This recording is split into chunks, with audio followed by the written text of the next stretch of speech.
Bienvenue sur DMG TV, les histoires mystiques.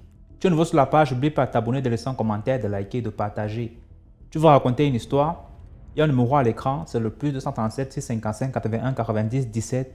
C'est le numéro WhatsApp. Tu peux envoyer ton histoire et on va jouer ici sur YouTube. On poste 10 histoires tous les jours sur YouTube, la page c'est DMG TV. Merci pour la force que vous donnez à ceux qui s'abonnent là, merci à ceux qui partagent, ceux qui envoient des cadeaux, merci à ceux qui commentent toujours. Il y a des gens qui sont toujours là. Quand vous venez, vous allez toujours voir leurs commentaires. Merci à vous tous. Et voilà, on a dépassé 50 000 abonnés. C'est toujours grâce à vous. Merci. On va faire beaucoup plus parce qu'on est là pour ça. Tant qu'il y aura la motivation, tant qu'il y aura vos commentaires, vos likes, vos partages, on va toujours faire l'effort de produire du contenu. Donc, merci. On va commencer aujourd'hui avec la première histoire. Je vais vous demander d'écouter attentivement, s'il vous plaît. Et surtout, dites-moi à chaque fois ce que vous pensez par rapport à telle histoire en commentaire. Et surtout, utilisez les H1, H2, H3 pour dire histoire 2, H1, bien H2, ça veut dire histoire 2, H3, histoire 3, pour dire, voilà, faites comme ça, faites comme ça. Et sachez que tous ceux qui racontent les histoires là viennent toujours pour écouter aussi et lire vos commentaires. Donc, si vous avez un truc à dire, n'hésitez pas, faites-le en commentaire. Sachez qu'ils vont forcément lire votre commentaire. Voilà, donc écoutez attentivement s'il vous plaît. Première histoire. Bonsoir, j'espère que vous allez bien. J'aimerais vous raconter une histoire pour vous dire que, pour vous prouver en fait que la vie après la mort existe bien, bel et bien. Je vous suis déjà depuis un moment et j'écoute plusieurs histoires, voilà. Bref, donc ça a commencé, j'ai commencé à vivre des phénomènes paranormaux à 8 ans. J'avais 8 ans et j'avais une amie qui avait 2 ans de plus que moi, donc 10 ans. Et je l'aimais beaucoup. Donc on jouait tout le temps ensemble et tout. Nos familles se connaissaient. Et voilà. Et il y a un soir où on a fini de jouer. Il était 17h par là. Et mon amie, elle s'est sentie mal. Je vais l'appeler Mélissa. Donc Mélissa, elle s'est sentie mal. Elle s'est sentie très mal. Et voilà, elle est rentrée chez elle, se baignait de la tête et tout. Nous, on est rentrés, aller prendre nos douches et tout ça. Notre mère nous a appelés et tout, voilà, avec mes sœurs. Et nous sommes rentrés à la maison. Et le lendemain, en matinée, on prenait le petit-déj et on voyait les parents de Mélissa qui nous disaient qu'elle était hospitalisée. Qu'on l'avait hospitalisée parce qu'elle a passé la nuit à vomir et à avoir une diarrhée. Donc voilà, c'était là, bon, elle est hospitalisée, on attend son retour tranquille. Et quand elle n'était pas là, bah moi je jouais seule. Et voilà, il s'est passé 2 jours. Il s'est passé 2 jours et voilà, un après-midi, j'ai fini de manger. Et comme ma maman, elle était très stricte, elle est très stricte, donc elle nous interdisait de sortir de la maison ou de quitter la terrasse même si la petite aiguille n'est pas encore à 4. Donc il devait être 16h avant qu'on ne sorte réellement aller jouer avec nos amis dans la cour. Donc si on voulait rester dehors et ne pas faire la sieste, on reste au moins à la terrasse. Et voilà, j'étais en train de jouer toute seule parce que mes sœurs, elles ont préféré faire la sieste avant d'aller jouer. Et moi, j'avais pas très envie, donc je me suis mise à la terrasse et j'étais toute seule. Et comme la maison de Mélissa et la nôtre étaient face à face, si je peux dire ça comme ça, et je pouvais la voir. J'ai vu Mélissa debout. Et je la vois debout, elle me regarde, elle ne dit rien. Mais je constate que la maison est fermée. Donc moi, de ma terrasse, je lui pose la question. Tu es sortie de l'hôpital, ça va mieux? Mais elle ne me répond pas. Elle me fait juste le signe de la main, genre viens, viens à chaque fois. Elle ne parlait pas, elle me faisait juste le signe de la main pour que je vienne vers elle. Et je lui disais que je ne peux pas traverser parce que maman m'a interdit, tu connais. Maman m'a interdit de sortir avant que la petite aiguille ne soit sur 4. Donc je suis obligée d'attendre que la petite aiguille soit sur 4 pour sortir. Et voilà quoi. Donc elle était là, elle m'appelait. Et je lui ai dit non. Après je lui ai dit, je l'ai même invité à venir à ma terrasse. Je lui ai dit, si tu veux, viens jouer ici. Mais comme il y avait des gens, mes oncles étaient au salon, il y avait du bruit et tout. Elle a sûrement su qu'il y avait du monde à la maison. Elle ne pouvait pas traverser, venir jouer avec moi. Donc, à un moment, je me suis fatiguée de l'appeler. Elle ne venait pas, elle était juste là debout, elle me regardait. Elle avait une robe de petite fille, des couettes. Elle était vraiment comme si elle était... Voilà. Donc, j'étais là. Et j'ai même pas remarqué un truc bizarre, non. Je suis rentrée dans la maison et je suis allée retrouver mes soeurs dans la chambre. Je les ai même réveillées. On s'est mis à jouer. Et à 18h, quand on allait mettre nos pyjamas et tout, on allait se prendre la douche, on entend des pleurs de l'autre côté, genre en face. Mais on ne comprend pas. Donc tout le monde arrive, il y a un peu de monde, on voit des voitures qui défilent. Je ne comprends rien. Et là, il y a ma mère qui vient me dire, oui, ton amie Mélissa est décédée. Je dis, ah, oui, elle est décédée à l'hôpital aujourd'hui. Je dis, non, en fait, elle est décédée à 17h. Mais comment ça, elle est décédée à 17h alors qu'avant 16h, je l'ai vue? Donc voilà, moi je me pose plein de questions, je me pose des questions et je dis à ma mère, mais je l'ai vue en fait cet après-midi, elle était en face de moi, elle me demandait de traverser pour que j'aille vers elle. Ma mère me gifle, j'arrête de raconter n'importe quoi parce que moi j'avais beaucoup d'imagination aussi quand j'étais petite. Mais j'ai tellement insisté et il y avait ma grand-mère qui était là et qui a compris en fait qu'il y a un truc, en fait l'enfant a dû voir quelque chose. Et ma grand-mère me demande comment ça s'est passé et j'ai expliqué. Elle m'a encore demandé 1 heure de temps après comment ça s'est passé. J'ai expliqué ce que j'ai vu, ce que j'avais vu. Et ma grand-mère, elle avait compris en fait que je venais de voir quelqu'un, en fait mon ami était venu réellement jouer avec moi. Donc c'est un peu ça, il faut vraiment surveiller ce que vos enfants font. Il faut vraiment, voilà, les histoires d'amis imaginaires et tout. Peut-être que si j'étais allée avec elle, elle devait s'attacher à ma vie et puis j'allais la voir tout le temps. Peut-être que si j'étais allée avec elle, j'allais disparaître. Je ne sais pas ce que je serais devenue aujourd'hui. Mais voilà quoi, je l'ai réellement vue et c'est comme si c'était hier en fait. C'est comme si c'était hier parce que c'est toujours dans ma tête. Et voilà, je me pose toujours plein de questions. Et je l'ai revue quelques années plus tard, plus de 9 ans plus tard. Voilà, j'étais déjà au lycée, j'étais déjà au second cycle. Et j'allais dans une église catholique. Donc je vais à l'église. Et l'église catholique était dans un endroit un peu sinistre. Donc je vais dans une église et tout. Et je vais au culte du soir parce que j'aimais bien ça.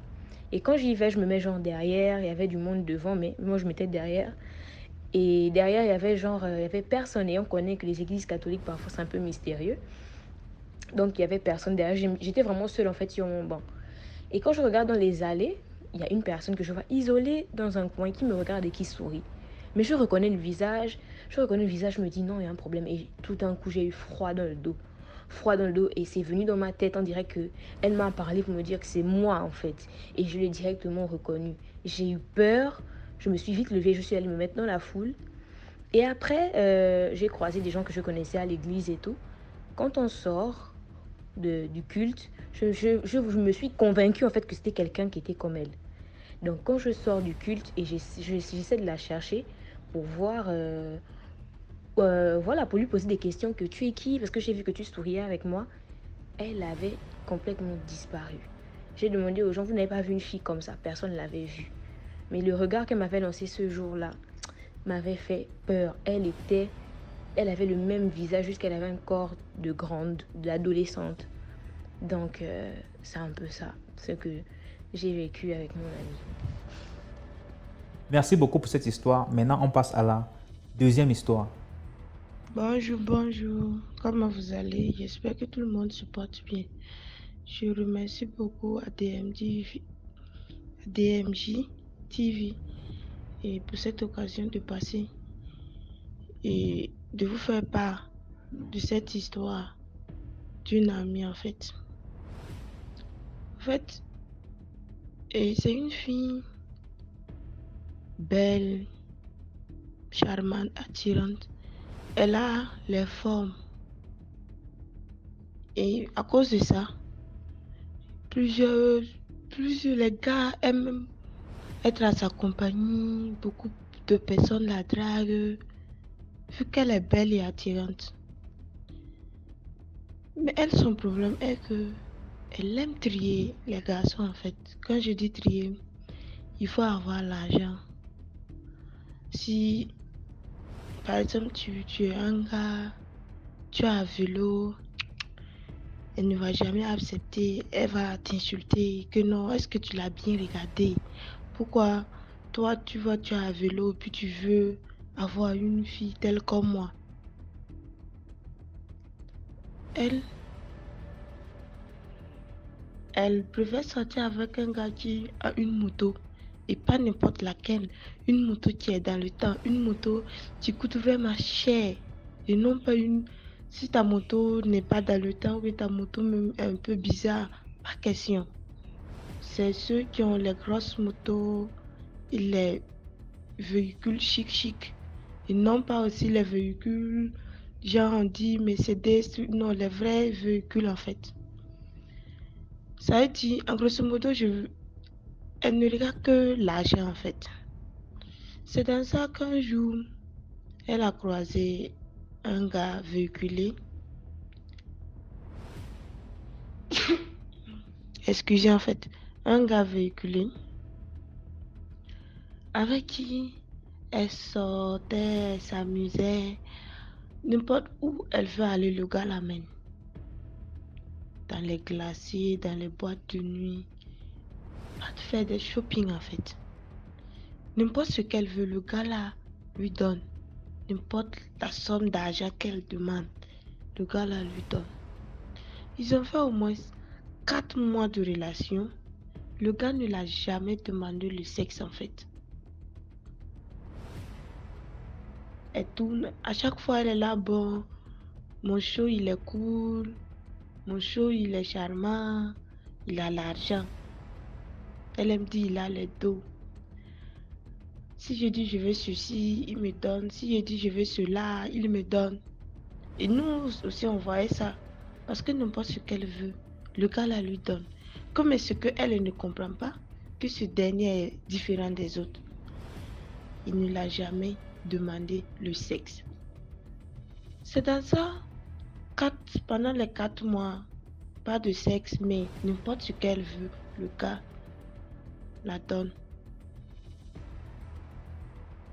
Voilà qu'un jour, le gars là a dit que bon, ma chérie, tu vois, non, on a passé au moins, ça fait notre 4e mois qu'on vient de terminer comme ça. Et depuis là, on est là. Je te donne ce que tu veux, je t'apprécie, je t'aime bien. Mais j'aimerais au moins que tu me laisses passer du temps avec toi de façon intime. Comme on est là, on sort tout le temps là. C'est mieux que tu me laisses aussi un jour jouir quelque chose venant de toi ou bien. Bon, elle dit que ok, on va placer un rendez-vous. Tu enlèves le jour que tu veux, il n'y a pas de problème. Pour elle, bon, c'est sa toute première fois. C'est la toute première fois que le gars lui demande ça. Et pour elle, ce n'est pas mal. Que parce que ce que le gars l'a fait, bon, c'est trop. Il y a des gens qui ne font même pas moitié, mais elle sort avec eux. Donc, pourquoi ne pas aller sortir avec lui? Et le gars précise que non, que c'est juste un coup et rien d'autre. Que ok. Ils ont calé leur rendez-vous. Ils se sont donné rendez-vous à l'hôtel. Elle s'est apprêtée, elle est partie. Bon, le gars dit que voilà, ma chérie, voilà, on va couper court. Je t'ai invité ici, je veux passer du temps avec toi. Pas trop de temps, je veux juste passer un moment, un coup seulement avec toi. Que ok, c'est là qu'elle dit, il n'y a pas de problème. Elle dit c'est comme cela. Que le gars, elle pose la question maintenant au gars à savoir, est-ce que vous avez apporté des préservatifs? Parce qu'il faut qu'eux se protègent. C'est là que le gars dit que non. Lui, il ne pénètre pas une fille avec des préservatifs. Que bon, que lui, il allait lui donner au moins 250 000 en sortant ici. Comme si elle accepte, sortir avec elle un coup seulement.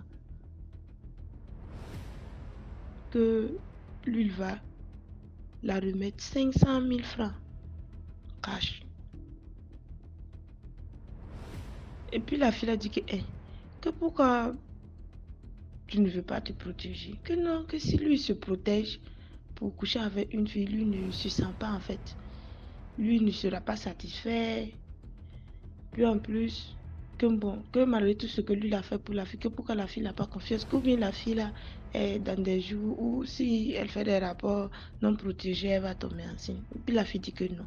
Comme pourquoi tu ne peux pas faire ça pour lui? C'est là que la fille a dit que ok, il n'y a pas de problème. Dieu a fait grâce que non. Au lycée, que là où nous sommes, il y a une représentante de trucs et de la santé côté sexuel en fait. Depuis 6e jusqu'en 4e, elle est là, elle est au lycée, elle étudie au lycée, mais c'est une représentante de la santé sexuelle. Du coup, elle nous apprenait comment se protéger comme garçon. Et puis, les filles aussi. En fait, elle nous expliquait, elle nous apprenait comment porter un préso garçon, un préso fille, comment éviter tout. Donc, vu que le gars a dit ça, elle est rentrée dans les toilettes. Son intuition l'a dit que, hé, ma chère, ça c'est quel genre de condition? Aïe, il veut sortir avec toi. Il refuse de se protéger. Et là, il double ton argent. Aïe, joue-lui un mauvais tour, non? Essaye de le dribbler, voir. Bon, comme en tant que femme, on a cette affaire de 6e sens souvent qui nous trompe pas. Elle a dit que pourquoi pas. Du coup, quand elle sort, d'habitude, quand elle sort, elle la met du préso, non? Si le gars a dit qu'il ne va pas se protéger, elle peut se protéger. C'est là que non, elle a pris les présos féminines et s'est protégée dans la douche avant d'y sortir. Et il y a cette grâce qui s'est passée que le gars ne s'est même pas rendu compte que cette dernière-là s'est protégée pendant leur acte. Après l'acte, le gars dit que oh, que bon, que voilà, que c'est juste un coup et voilà en passant. C'est là que la fille dit qu'elle va se lever, rentrer dans la douche et se nettoyer. Quand elle rentre, elle retire le préservatif. Elle constate que non, ce n'est pas du sperme qui est à l'intérieur, mais ce sont des chenilles.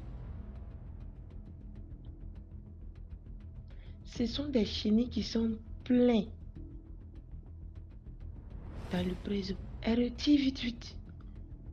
Elle met ça dans les toilettes, elle tire la charge d'eau, elle se nettoie, elle lave sa partie. Elle dit qu'elle s'est lavé la partie intime comme jamais. Faut pas que non, il y aurait ce qu'on appelle reste là à l'intérieur. Maintenant, elle était un peu effrayée. Si elle se calme pas et elle sort, le gars là va savoir. Du coup, elle dit qu'elle a pris tout son temps. Elle est restée dans les toilettes pendant 5 minutes. Elle s'est calmée puis elle est ressortie. Quand elle est ressortie, elle s'est débrouillée comme si rien n'était. C'est là que le gars aussi rentre, il se nettoie. Il n'a même pas su ce qui s'est passé. En partant, il dit que voilà ma chérie, je t'avais promis les 500 000, voilà les 500 000. C'est ta part là comme ça. La fille a pris ses 500 000. Elle a pris ses effets et puis elle est sortie. Elle dit que quand ils sont sortis, le gars là est parti avec son véhicule. Quand elle est rentrée à la maison, elle a essayé de contacter ce dernier en fait. Mais non. Ce dernier a mis son numéro sur liste noire. Et puis elle est venue nous a expliqué. Et elle a lancé encore ça sur liste noire. Et on a cherché autre numéro. On a essayé d'appeler chez le gars. Quand on appelle, ça sonne. À un moment, le numéro ne passait même plus. Là où je suis en train de vous parler là, elle se porte très bien. Mais quand elle nous a expliqué, elle nous a dit que c'est une leçon pour elle. Elle est là, elle est mariée. Depuis ce jour, je ne sais pas, mais elle a arrêté de sortir avec ceux qui disent qu'ils ont véhiculé et tout. Et elle nous a dit que non, que c'est mieux qu'on travaille même, au lieu de vouloir suivre quelqu'un. Elle est mariée à l'heure. Et puis elle se porte bien. Je suis en train de j'imaginais si ces chenilles-là étaient rentrées à elle. Je suis qu'à l'heure-ci, elle n'était plus là. C'est cette histoire que j'avais à partager avec vous. Et que bon, nous aussi on doit faire très très attention.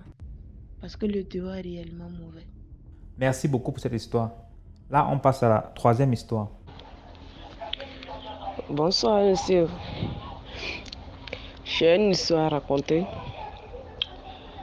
Ça s'est passé peut-être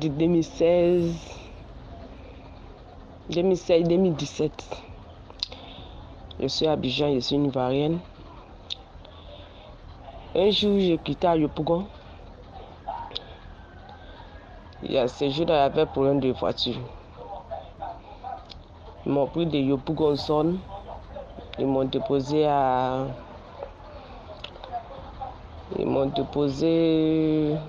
quelque part. J'attendais toujours pour rentrer. Il n'y avait pas de véhicule ce jour. Bon, j'ai marché un peu. Je suis venu m'arrêter à côté d'une dame. Et il y a une voiture qui passait. Et la voiture a garé un peu devant. Et puis le chauffeur est descendu. Le chauffeur m'a appelé. Je me demandais, bon, c'est qui? Je ne le connaissais pas. Mais quand il y avait problème de véhicule, bon, quand il m'a appelé, j'ai regardé à gauche et à droite, la dame qui était à côté. Il a touché la dame, si c'était elle. Le monsieur dit non, que c'est pas elle, que c'est moi. Que devenu, il m'a demandé. Quand je me suis approché de lui, j'ai eu des frissons. Ça m'a paru bizarre parce que quand je regarde le monsieur est très beau. Vraiment, c'est quelqu'un, il est élégant, il est chose. Quand je l'ai vu automatiquement, je ne sais pas, je n'ai jamais eu peur de quelqu'un. Mais ce jour, j'ai eu peur. Mais Marie, ça, je suis partie. Et il m'a demandé, vous partez où? Je lui ai dit, je descends au dépôt. Je suis à Bobo. Je lui ai dit, je descends au dépôt. Il m'a dit, ok. Que je peux te déposer. Bon, j'ai hésité un peu. Après, j'ai dit, ok. Quand je suis rentrée dans la voiture, je suis restée bloquée. Je n'arrivais même pas à regarder le monsieur. Je suis restée bloquée, figée sur moi-même. Je ne sais pas. J'étais là, dans mon cœur, j'ai dit non, c'est pas possible. Parce que je monte dans les véhicules, les gens me déposent, tout ça, mais pourquoi c'est pour lui? Lui, à son tour, je me sens bizarre. Automatiquement, quand je suis montée, le monsieur voulait m'adresser la parole, mais lui aussi, il n'a plus rien dit. Il n'a rien dit. Au fur et à mesure on partait, je me sentais lourde. On s'en va, je me sens bizarre. Au fur et à mesure, la voiture où j'étais et puis le dépôt, c'est pas...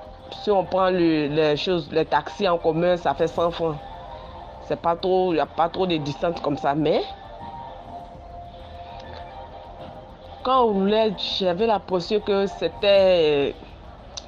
Ça reculait en fait. J'avais l'impression qu'on voulait que pendant des heures, parce qu'on n'arrivait pas. Mon cœur serrait, j'étais là, j'ai dit, mais je n'arrive même pas à parler. Le monsieur me regarde, lui aussi il ne parle pas. Quand on est arrivé à la destination, il m'a demandé, vous descendez ici? J'ai dit oui. J'étais toujours lourde, je ne croyais pas qu'on était arrivé. Tellement que j'avais peur, chez moi, c'était fini. Tellement que j'avais peur. Quand il m'a déposé, il m'a dit que vous avez la chance. Que évitez de monter dans les voitures comme ça. Quelqu'un vous appelle de monter de ça, que ne montez pas de ça. Qu'aujourd'hui, tu as vraiment la chance. Je ne sais pas pourquoi. Mais le Dieu que tu pries, continue de prier. Que ça va te sauver. Il m'a dit ça comme ça, et puis pouf, il est parti. J'ai traversé la route, je suis venue à la maison, je ne croyais pas. Je me disais, pourquoi je me sens comme ça? Il dit, je monte dans le véhicule très souvent. Souvent, mais il ne connaît pas d'autres gars, il me prend, il me dépose là où je m'en vais. Il dit, mais pourquoi arriver sur ce monsieur, je me sens comme ça? Franchement dit, c'est pour sensibiliser les jeunes filles d'éviter de monter dans la voiture de n'importe qui. Moi, ces jours, j'ai eu la chance. Ces jours, j'ai eu la chance. C'est pas tout le monde qui peut avoir la chose, qui peut avoir cette chance-là. Donc, si le véhicule vient garer pour dire monter, si tu n'es pas sûr de toi, si tu as peur de monter, ne monte pas. Ne monte pas. Parce que ces jours, moi, ça m'a arrivé, j'ai eu très peur. Très, très peur. Mais malgré ça, comme je voulais rentrer à la maison, je suis montée. Le monsieur aussi, je ne sais pas. Je ne sais pas ce qu'il voulait me faire, je ne sais pas. Franchement, je ne sais pas. Mais Dieu m'a sauvé. Dieu m'a sauvé. C'est tout ce que je voulais dire. J'ai plein d'histoires, mais ça sera un autre jour. Merci beaucoup pour l'histoire. Maintenant, on passe à la 4e histoire. L'histoire se passe au pays quand j'ai eu mon visa pour aller en Bénin. Je quitte Douala, je prends le bus garanti, c'est pour destination Yaoundé. J'avais déjà fait ma demande de tout. J'ai eu mon visa déjà parce qu'il y avait quelqu'un qui avait déjà récupéré mon passeport. Donc, je m'avais récupéré mon passeport. Mon visa y était déjà dedans. J'étais toute excitée. J'annonce à ma copine avec qui je marchais. Elle s'appelle M. Je dis, j'ai eu mon visa, je vais à Yaoundé chercher mon passeport. Elle me dit, elle-même, elle va aller à Yaoundé, elle va aller visiter sa tante à Yaoundé. Je dis, il n'y a pas de problème. Elle me dit, elle y va avant moi. Je dis, ok, tu vas. Elle me dit, elle va passer le week-end là-bas. Je dis, il n'y a pas de problème. Moi, je pars le lundi. Elle était partie déjà le week-end, donc je pense vendredi soir après. Donc, lundi, je récupère mon passeport, j'ai mon visa dedans, je suis toute contente. Je lui dis, je repars demain sur Douala, parce que moi, je faisais juste aller-retour.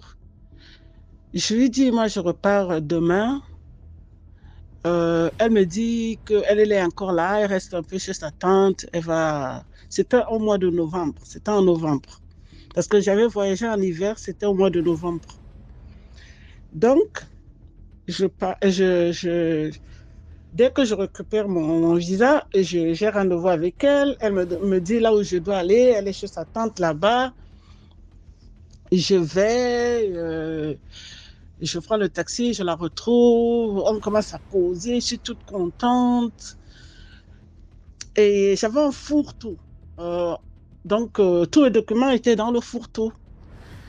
Et là, pendant qu'on cause, je dépose mon sac là à côté de moi. Je lui dis, oh, je m'en vais aux toilettes. Je dépose mon sac. Au lieu d'amener mon sac aux toilettes, je dépose mon sac. Parce que pour vous dire, c'est un gros fourre-tout. Parce que j'étais venue de Douala avec ce gros fourre-tout. Donc, il y avait des trucs de toilette dedans. Mais quand je dis trucs de toilette, il y avait juste un savon et un lait de toilette. Et mon passeport que je venais de récupérer. Et j'avais mon argent du billet d'avion dedans. Donc, je dépose mon fourre-tout. Je lui dis, j'arrive. Je vais aux toilettes.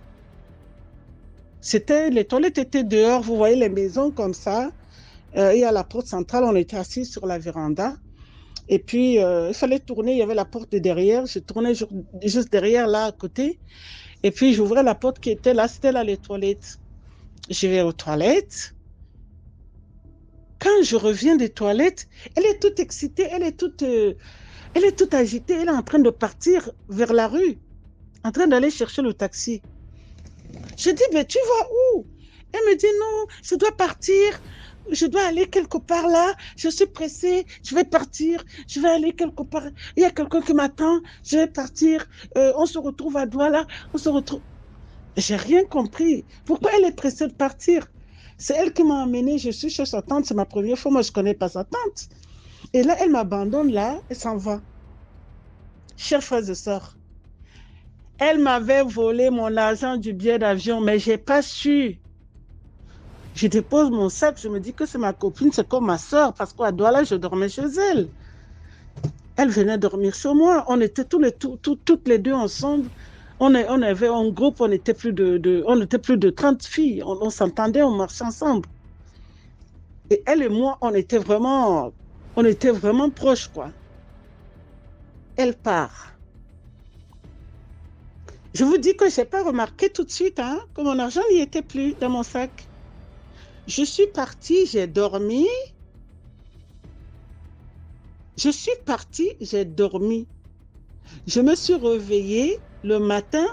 Là, je partais chercher le bus pour retourner sur Douala. Parce que là, je vous parle, c'était un lundi. Je suis arrivée le même lundi à Yaoundé. J'ai récupéré mon passeport. Et elle était venue pendant le week-end. Donc, je dors. Je ne me rends pas compte que mon argent n'y est pas. Je dors avec mon sac toute seule. Et là où j'ai dormi, là, c'est les gens là, c'est les boss. Ces gens-là ne peuvent pas me voler l'argent. D'ailleurs, je vous annonce que l'argent que j'avais dans mon sac là, là où j'ai dormi là, c'est ces gens-là qui m'ont donné cet argent-là.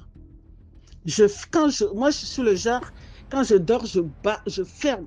Parce que moi, je n'avais pas peur qu'on me prenne l'argent au fait. J'avais peur pour mon passeport. Je dormais toute seule dans la chambre. Quand je suis rentrée dans la chambre, j'ai fermé j'ai fermé à clé à l'intérieur. Je me suis réveillée comme ça parce que je voulais prendre le bus très tôt le matin. Donc je me suis réveillée, je me suis lavée, habillée. Et puis je commence à compter mon argent pour voir. Quand je vais compter mon argent n'y est pas. Merde. Je dis, mais mon argent n'y est pas. Elle avait pris plus de 500 000, frères et sœurs. C'était mon argent du billet d'avion pour aller en bain. J'avais 18 ans. Elle avait 18 ans, elle aussi. Peut-être qu'elle avait même 19 ans. Parce que soit elle et moi, on est le même âge, ou elle a 1 an de plus que moi. Elle a volé 500 quelque chose de 1000. Elle a laissé 30 000 francs. 30 000 francs. Je suis partie chercher le bus. Je suis partie à Douala. Je suis arrivée à Douala. Je suis allée chez elle. Elle n'était pas à la maison. Elle était chez son mec. Elle a gagné le jackpot. Elle était chez son mec. Je suis allée chez sa grand-mère parce qu'elle habitait avec sa grand-mère. Elle habitait chez sa grand-mère. Donc, je suis arrivée chez sa grand-mère. Je me suis assise. Je l'ai attendue. Elle n'était pas là. Je vous dis, je suis arrivée à Douala comme ça jusqu'à peut-être 22 heures. Elle n'était pas là. Je suis rentrée chez nous, j'ai dormi. Je suis revenue le lendemain. Elle n'était pas là. Je suis repartie. J'ai passé toute la journée encore chez eux. Elle n'était pas là. Donc, j'ai fait 3 jours. Le genre, tu te lèves le matin, tu vas faire une assise. Tu dis, jusqu'à ce qu'elle arrive, je ne bouge pas. La nuit arrive, je rentre chez nous, je dors. Le matin, je reprends encore le taxi, je vais encore faire une assise chez eux. Sa grand-mère me dit toujours qu'elle n'est toujours pas là. Je passe toute la journée affamée comme ça, à l'attendre à la véranda dehors là. Elle n'arrive pas. 4e jour, comme je vous dis, c'est comme si ça s'est passé hier, cette fille-là. 4e jour, je suis encore arrivée chez eux tôt le matin. Elle n'était toujours pas venue. 4e jour, elle arrive vers 14 heures. Elle a les sacs. À l'époque, il y avait le magasin qu'on appelle Benetton. Les gens de ma génération connaissent le magasin Benetton. Benetton avec les couleurs comme ça. Et elle avait un sac Benetton, 2 ou 3 gros sacs Benetton. Elle avait un sac Monoprix. Les gens de ma génération connaissent la marque Monoprix. C'était à Aqua là-bas. Et Benetton aussi, c'était toujours à Aqua là-bas quelque part. Je ne me rappelle plus trop le carrefour là, mais c'était quelque part à Aqua. À Douala, je parle de Douala là maintenant. Remplie de cadeaux. Elle avait gagné le jackpot. Elle est allée faire toutes ses courses. Elle a acheté toutes sortes de t-shirts, les couleurs. C'était le genre quand il y a un t-shirt, elle achète peut-être 2, 3 couleurs. Elle peut prendre le vert, elle prend le rouge, elle prend le jaune, les petites jupes jeans. Elle a acheté plein de trucs avec mon argent. C'est sûr que quand elle est allée habiter chez son mec, elle a dit à son mec qu'elle a gagné le jackpot. Et elle a sûrement amené son mec au restaurant. Ils ont gaspillé mon argent. Mais Jean, vous pouvez imaginer comment j'avais maigri. Vous pouvez imaginer comment j'étais triste, comment j'avais pleuré. J'ai pleuré de toutes les larmes de la vie. Elle arrive, elle est toute nerveuse. Oui, je lui dis, tu as volé mon argent dans mon sac. Elle commence d'abord à nier.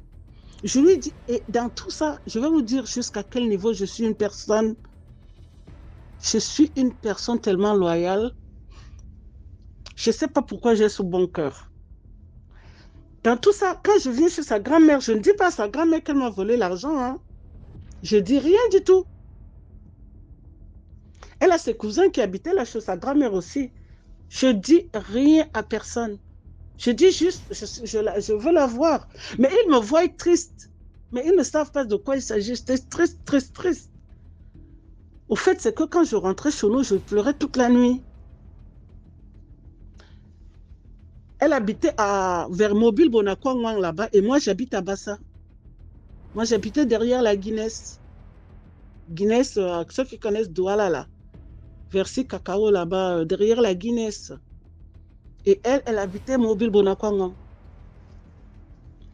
Quand je pars de chez nous, je suis toute triste. Je pleurais la nuit, je pleurais sans cesse.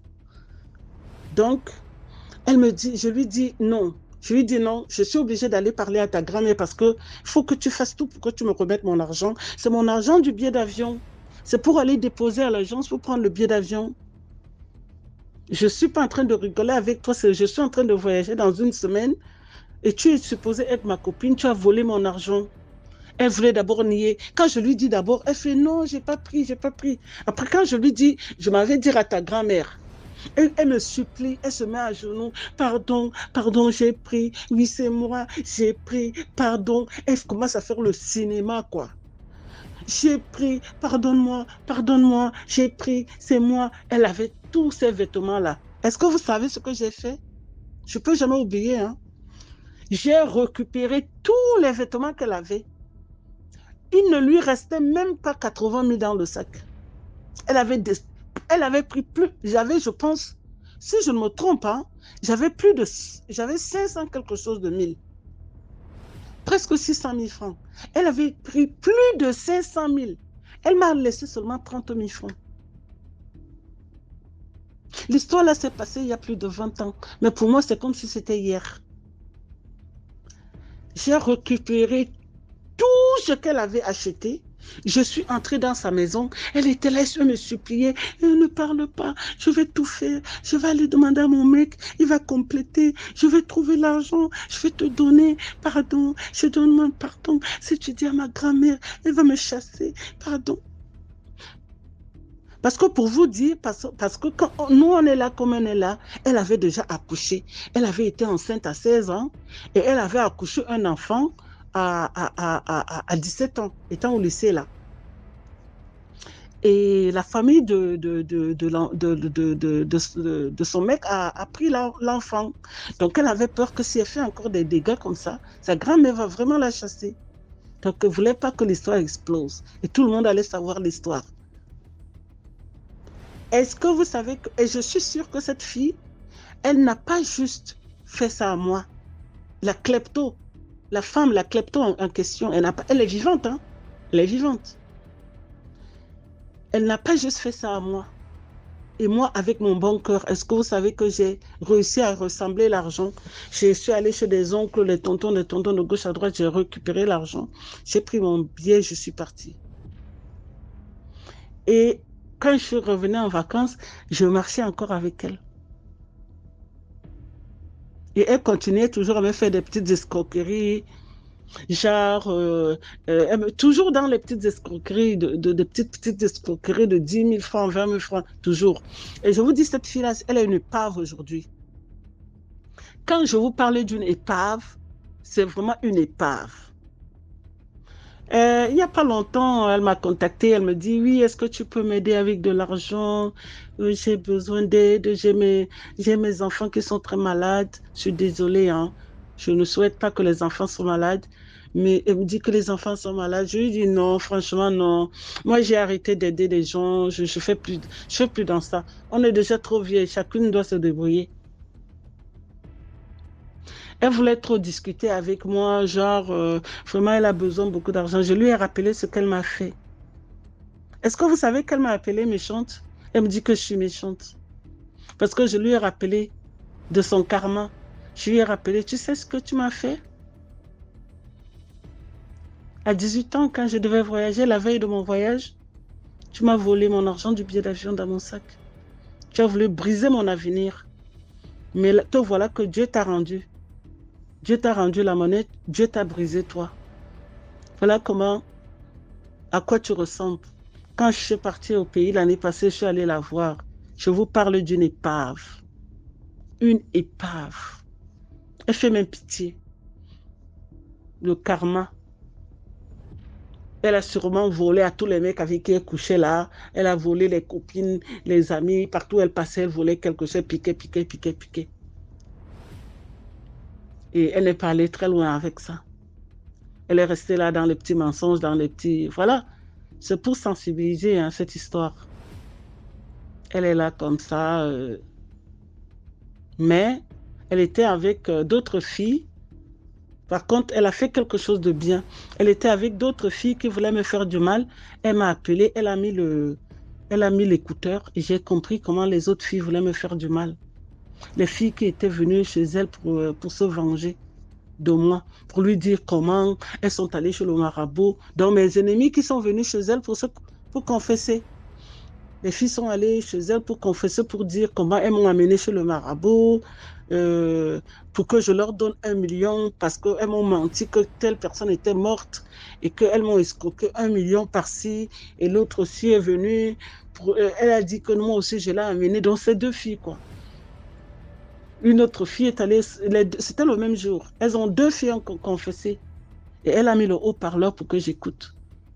Oh, je l'ai escroqué 250 000, elle m'a envoyé pendant la rentrée scolaire. L'autre dit non, moi je lui avais dit que je devais enterrer mon père, elle m'a envoyé 1 million, je l'ai escroqué. Elles sont deux filles qui me haïssaient, deux ennemis qui sont allés confesser.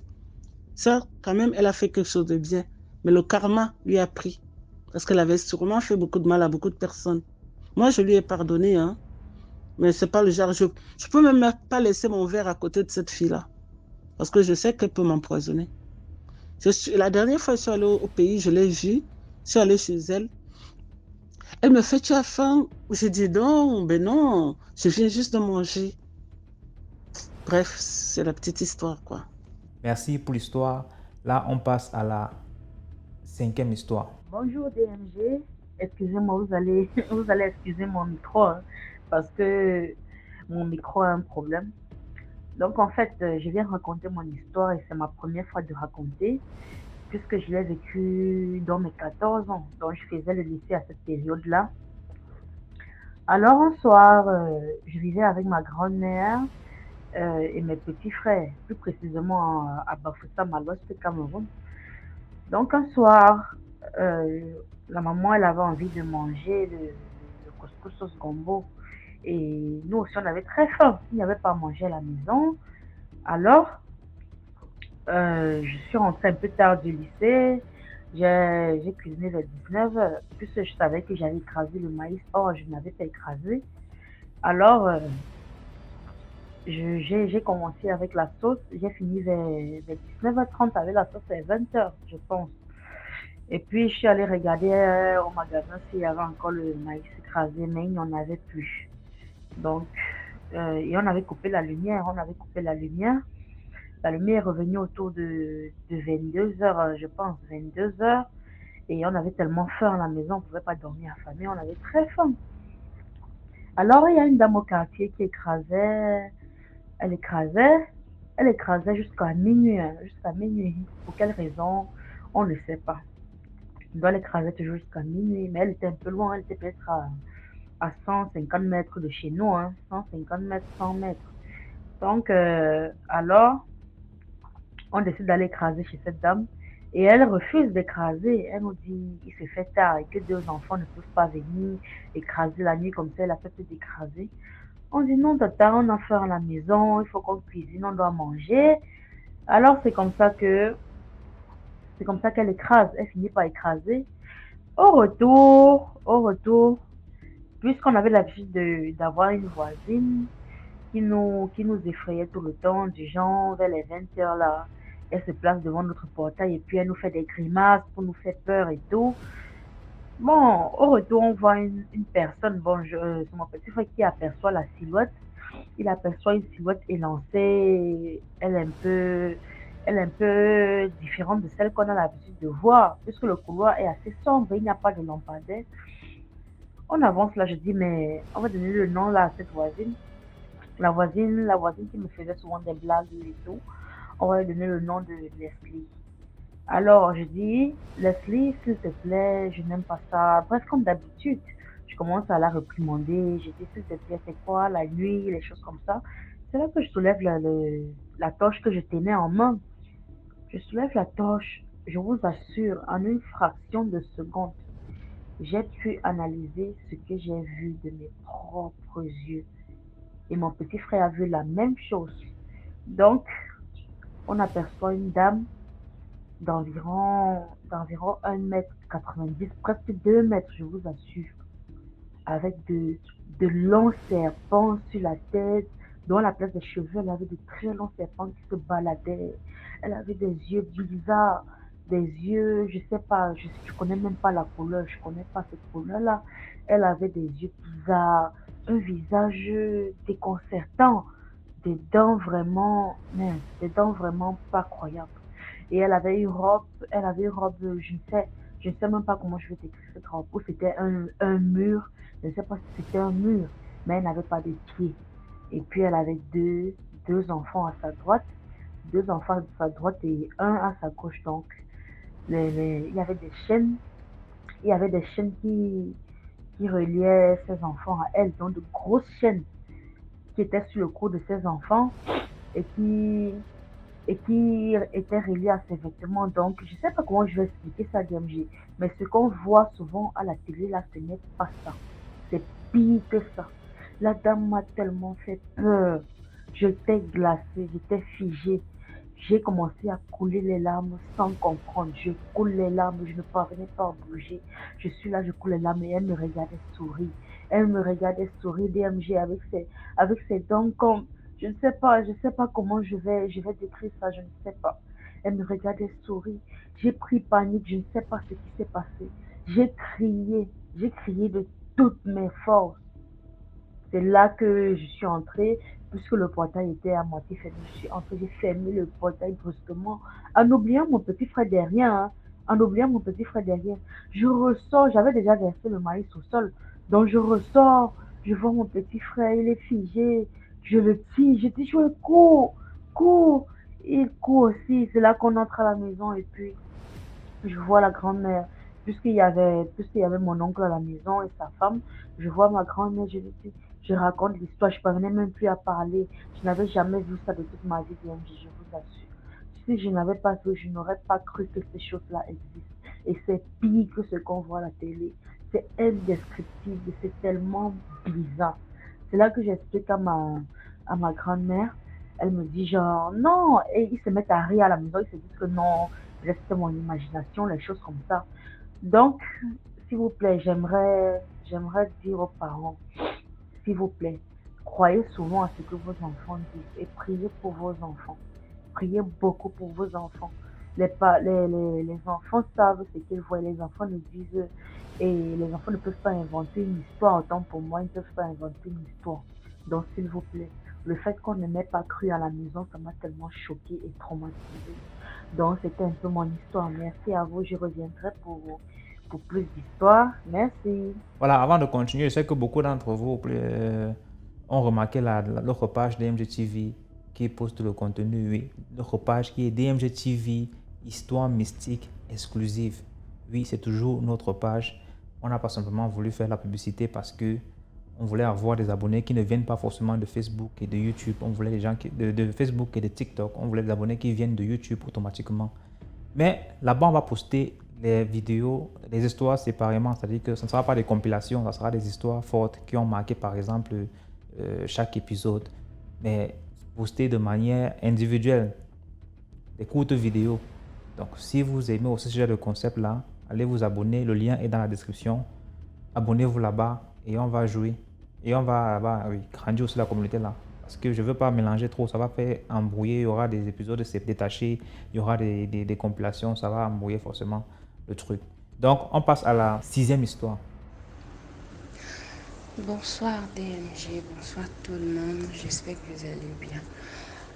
Ok, moi j'ai une petite histoire. Je suis en Côte d'Ivoire. C'était en 2018. Voilà, 2018-2019.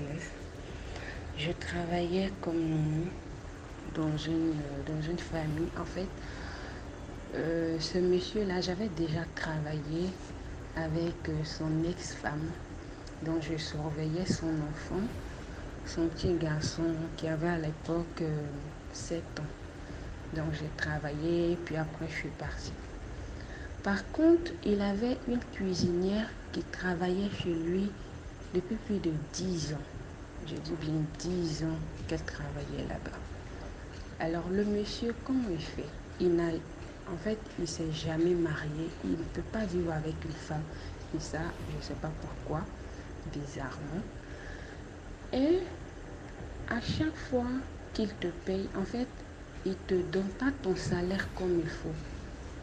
Il avait plein de personnes dans la maison, ses neveux, ses nièces. Et toutes ces personnes-là, c'était des étudiants. Donc, il empêchait carrément, d'une manière ou d'une autre, ces neveux-là de sortir, aller se chercher. Pour ceux qui avaient déjà le diplôme, pour ceux qui partaient encore à l'école. Franchement, quand tu sors de la maison, c'est juste pour aller à l'école et non aller travailler. Donc, si tu as besoin d'un morceau de savon, tu lui demandes. Tu as besoin de la pâte dentifrice, tu lui demandes. Un truc comme ça. Donc, moi, en fait, à l'époque, il me payait 25 000. Et j'ai remarqué que quand le mois finit, pour me donner mon argent, il tourne. Et quand je l'encaisse, il se fâche. Et lorsqu'il décide de me donner, il peut me donner 5 000 francs. Et après, il me donne 10 000 francs. C'est-à-dire, il me donne en fonction, c'est-à-dire qu'il fait de telle sorte que tu ne puisses pas économiser. Et la dame, la cuisinière là, il lui donnait 50 000 francs, je crois. Mais elle n'a jamais rien réussi à garder pendant les 10 ans. La cuisinière aussi, elle allait quand même loin à l'école. Et il lui demandait à chaque fois, quand tu passes ton concours, donne-moi ta colonne et tout. Quand elle lui remet, il met dans son sac, il garde jusqu'à le temps passe. Et puis il lui dit qu'il a oublié. Et c'est comme ça jusqu'à moi, je dis, bon, moi je ne peux plus rester, je m'en vais. Et lorsque je suis partie, après la cuisinière aussi a décidé de partir. Je vous dis que en 10 ans de travail, elle avait que 30 000 francs sur elle. Lorsqu'elle est quittée là-bas, aucune économie, pas d'investissement, rien du tout. Juste dire que il y a des personnes, franchement, comme on le dit souvent, être sorcier, c'est pas seulement manger les gens. Mais le monsieur là, souvent on s'assoit, on se demande, mais attends, lui là, pourquoi est-ce que franchement, voilà quoi, c'était juste ça, c'était ma petite histoire. Merci beaucoup pour l'histoire. Maintenant, on va passer à la 7e histoire. Bonsoir DMG et bonsoir à tous les abonnés.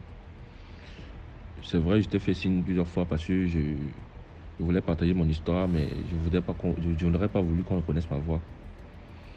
Bon, bref, je n'avais pas assez de courage, mais aujourd'hui, je vais me libérer parce que vraiment, c'est une histoire qui peut aider beaucoup de personnes. Beaucoup de jeunes gars comme moi qui font un peu la vie de débauche, si on peut dire ainsi. Je tiens à rappeler que je suis Camerounais, je vis au Cameroun, voilà plus précisément, mais je préfère le nom du quartier et tout. Bon, comme je disais tantôt, je suis un jeune gars qui aime vraiment la vie, bon, qui aimait vraiment la vie, du genre la fête et tout, comme on dit. Tout. Je faisais tous les coins de la ville, tous les coins, comme vous pouvez imaginer, toutes les boîtes, les grandes boîtes et tout. Bon, un jour, comme d'habitude, on décide, ma bande et moi, parce qu'il y a des amis, il y a mon frère à l'intérieur et tout. On décide de sortir tranquille pour aller à l'attaque, comme on dit souvent. On arrive dans un grand bar, un grand bar de la ville, dont je fêtais le nom, grand bar. Le plus grand bar de la ville en tout cas, bar. Bref, on arrive et tout, on s'assoit, on commande. Tout se passe bien, on arrive à les 19-20 heures, tout se passe bien. C'était un jour de semaine, on devait travailler le lendemain. Tout se passe bien, on commande et tout.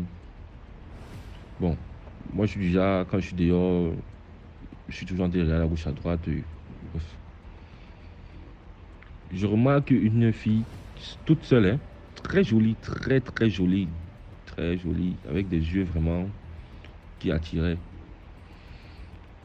Je la remarque, je constate qu'elle me regarde aussi. Bref, je ne fais pas attention.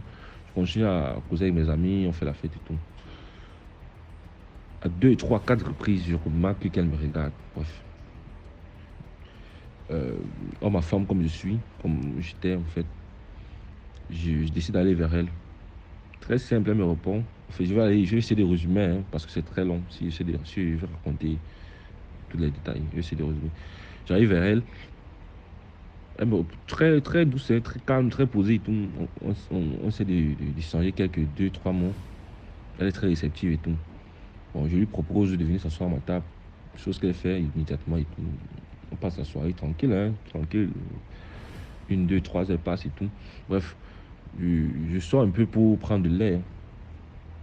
Voilà une de mes anciennes conquêtes qui arrive, avec qui on a gardé les contacts, mais on ne causait pas trop vraiment et tout. Parce que moi, comme je vous ai dit au début, j'étais vraiment un homme à femme, genre collectionner les conquêtes. Et il sait comment, il dit, on change 2, 3 mots. Elle me dit, elle est là pour l'anniversaire d'une copine. Ah ok, moi je suis là avec la bande, comme tu connais, parce qu'elle connaissait mes frères, elle connaissait mes amis et tout. Elle dit, ok, elle entre. Prends le lait, après j'entre m'asseoir. Je continue à faire la fête. Je constate qu'elle est loin de moi.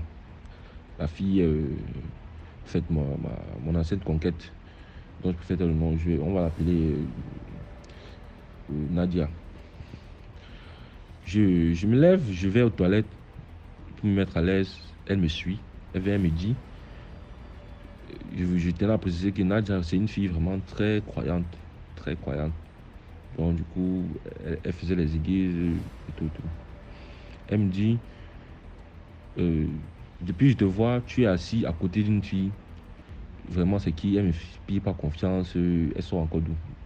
J'essaie de l'embobiner, non? Comme vous connaissez les enfants. Je dis non, c'est la copine à mon ami. Moi, je suis pas avec elle. Elle se là parce que bon, bref, je suis pas avec elle. Elle me dit, elle me fait ça confiance. Faites attention. Je dis, ah, moi, c'est un grand, il sait ce qu'il fait et tout. Elle me dit, ok, elle repart s'asseoir. Ok, tranquille. Je m'en vais m'asseoir. On continue la fête. Au moment de rentrer, il est dans les minutes 1h. Quand on sort, on constate qu'il pleut gravement, fortement. Ah. Mes amis essaient de se disperser comme ils peuvent pour rentrer. Parce qu'on était au niveau de 5-6. Prennent la moto 2 et tout. Bon, moi, je suis avec la fille. On essaie de s'écarter un peu. Au fait, je sais que mon ancienne coquette Nadia est là, à l'intérieur, elle n'est pas encore sortie. J'essaie de m'écarter un peu pour essayer de trouver une moto pour rentrer. Voilà Nadia qui sort. Elle m'aperçoit au loin, elle m'appelle. Une fois, deux fois, je fais comme je comprends pas. Elle m'appelle la seconde fois, je me tourne, elle me dit, viens s'il te plaît. Je m'en vais vers elle, je me rends vers elle. Elle me dit, tu fais quoi avec cette fille? Tu m'as dit que c'était pas... elle était pas avec toi, elle était avec ton ami et tu fais quoi avec elle? Elle dit que, ah non, c'est que comme il pleut là, on essaie de discuter, mais il veut la mettre sur la moto, pas. Bien sûr, je la mobile et tout. Elle me dit, ok, il n'y a pas de souci. Mais là sur la moto, je vois comment tu n'aimes pas avancer. C'est ce qu'elle me dit. Je vois comment tu n'aimes pas avancer. Mais là sur la moto, tu viens, je pars t'accompagner à la maison et puis moi je rentre parce que je devais travailler le matin, elle aussi. Vu qu'on n'avait pas rendez-vous. Elle me dit ça 2, 3 fois. Je fais comme si je n'ai pas compris, j'essaie de l'embrouiller. Comme si c'est le Seigneur qui avait mis cette fille sur ma route, qui l'avait fait venir alors pour me faire dire de faire attention et tout. Bon, bref, vous connaissez les hommes avec l'alcool, la fête et tout, bref. Je lui dis, ok, je la mets sur la moto, je reviens. Je me rends avec cette fille que je rencontrais le jour dit. Et puis, on était en entendant la moto. Pendant ce temps, la pluie baissait. Et j'essaie de me tourner pour regarder, parce qu'on n'était pas avancé. J'essaie de me tourner pour regarder, je vois Nadia, elle est avec ses copines, elle est un peu distraite en fait. J'ai décidé de partir parce qu'elle ne me voyait pas. On va tout droit, prendre la moto, on rentre à la maison. Et puis on se douche, je me douche, elle se douche. Tranquille, on fait ce qu'on a à faire, on dort. J'ai une envie de pisser aux environs de 6 heures, parce que moi je mets tout mon verre à 7 heures. Mais j'ai une envie de pisser vers 6 heures. Je me lève, je constate que je suis sur le lit. Je dis non, ce qui se passe. Je pars aux toilettes, je vois personne, il y a au salon personne, parce que je vis seul, il faut rappeler. Mais je vois la clé sur la porte, parce que quand moi j'ouvre ma porte, je laisse toujours la clé sur la porte. Voilà. Je vois la clé là, je dis mais cette fille n'est pas là, comment elle a pu sortir et laisser la clé, parce que on n'était que deux, bref. J'essaie de fouiller, bref. L'alcool était un peu épais et tout, je ne pas me coucher. Le réveil sonne à 7h30. Je me lève, je me lave vite, tout. Quand j'étais en retard. Et puis je fonce au boulot. Au boulot, je fais que penser à la fille. Mais je fais entendre une fille, elle ne saute pas où, machin, tout. La fenêtre n'était pas ouverte, la porte non plus, tout. Bref, je tiens à rappeler que je suis un chrétien catholique. Je suis baptisé, communié, confirmé depuis fort longtemps et tout, mais depuis peut-être des années, j'étais plus allé à l'église, je priais plus, donc je partais pas sur les marabouts, je connais pas, donc genre, je vis comme, je suis neutre, non, genre, je vis comme ça, je vivais comme ça autant pour moi. 2 semaines après, c'est beaucoup de courage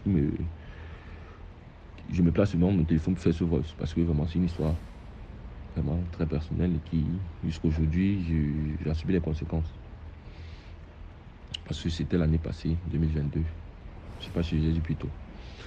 Je suis au travail, je suis au boulot, peut-être tranquille, hein, il n'y a pas rentre et tout. 2 semaines après, je me sens mal.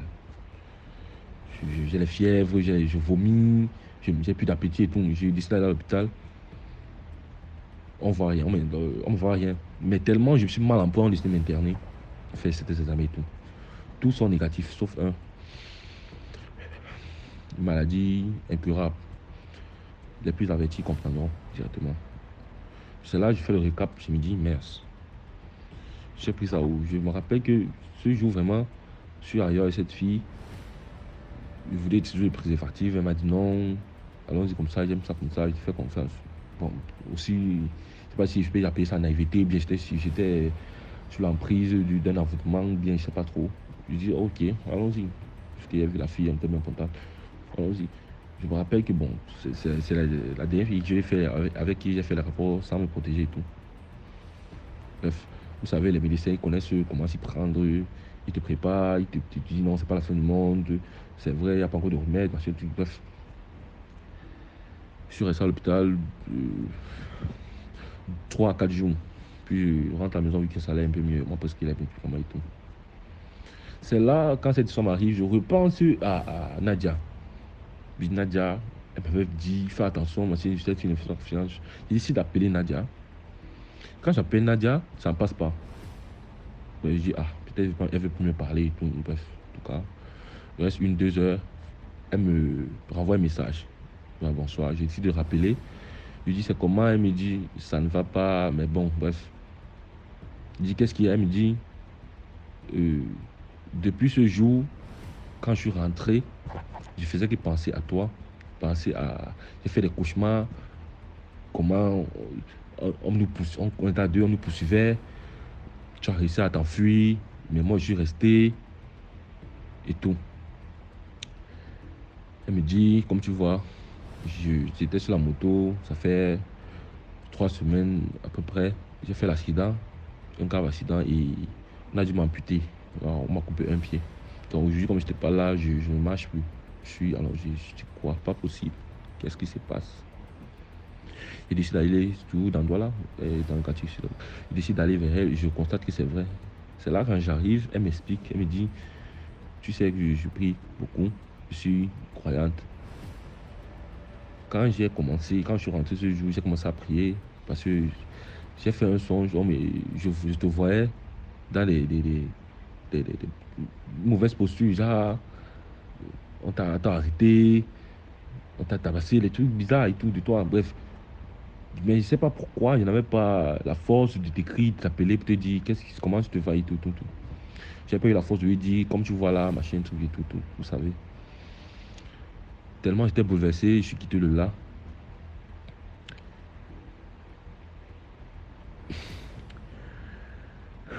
Bref, c'est pour vous dire, vraiment, les gars, faisons attention. Le dehors est mauvais, très mauvais, très mauvais. Les femmes, la fête, tout, ça ne finit pas. Faisons ça, mais avec sagesse. Aujourd'hui, je suis en souffrance. C'est vrai, j'ai recommencé avec les prières, ça essaie de m'apaiser, mais ça ne, la santé, ce n'est plus ça. Et quand je pense à Nadia, je me dis peut-être que c'est de ma faute. J'ai essayé de penser avec cette fille, ça n'est pas arrivé comme ça, ça n'est pas passé comme ça et tout. Donc je fais ce voice aujourd'hui pour essayer de sensibiliser le maximum de jeunes comme moi. Et DMG, vraiment, je pense pas, si tu n'avais pas découvert ta page, je ne sais pas si j'aurais eu le courage de parler de ça. Peut-être que j'aurais resté ça, avec ça jusqu'à ma mort, si on peut dire. J'ai fait ta connaissance sur une histoire, j'ai écouté sur Facebook, déjà un enfant qui avait ramassé l'argent, il l'a mis dans son sac, et puis l'enfant est mort et tout. Bon. J'ai commencé à suivre des histoires, aujourd'hui je suis à la 150e histoire. Donc, j'ai fait ce voice, c'est pour essayer de sensibiliser le maximum de jeunes là, qui aiment la vie, le dehors, même les filles. Tout ce que vous voyez dehors là, ne sont pas là, ne sont pas forcément des personnes, parce que dehors, vraiment, la nuit, on dit les chats sont gris, donc on ne sait pas qui est qui. Donc, faisons attention, s'il vous plaît, faisons attention, prions.